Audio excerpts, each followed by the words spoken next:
Hey folks, how's it going? It's Robert here. I've had some people asking, messaged me and stuff, and was asking on YouTube about how I dehydrate meat and what I dehydrate.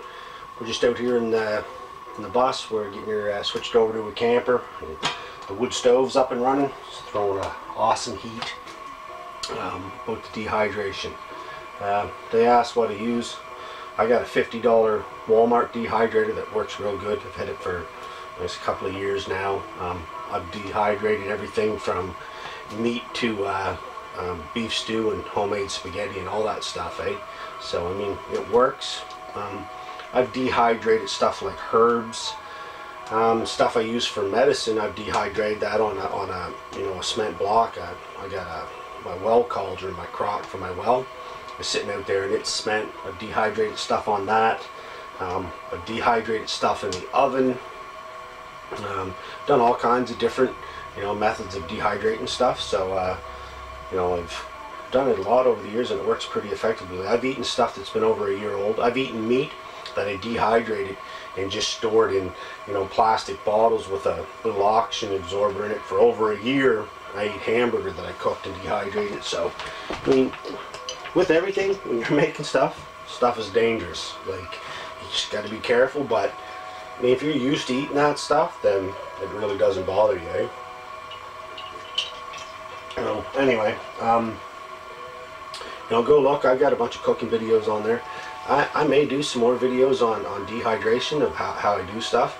But I mean, you can dehydrate meat in the oven in 2 or 3 hours at around 190 degrees.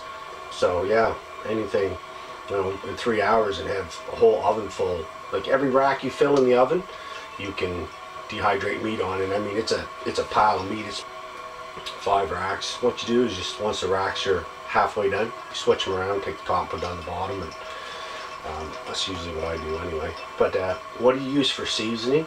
A lot of people like to use a salt cure, but you can absolutely soak your meat with anything, marinate it in anything that you like. Like if you like garlic or onion powder, you can use salt or not use salt. I've done both, and I mean, if you like salt, use salt. If you don't like salt, don't use salt. Use something else, right? Soy sauce works really good too. It has a good cure in it. And I mean, you can imbue any flavor you want on your meat. Vegetables pretty much speak for themselves. Apples and stuff. Apples is pretty good because you can just cook them up for breakfast or a drink. You can make tea out of them. They're good to eat. I like apples. Anyway, folks, I hope that helps. You guys know I appreciate all your views, all the comments. Thanks for watching, folks, and I'll talk to you guys all later.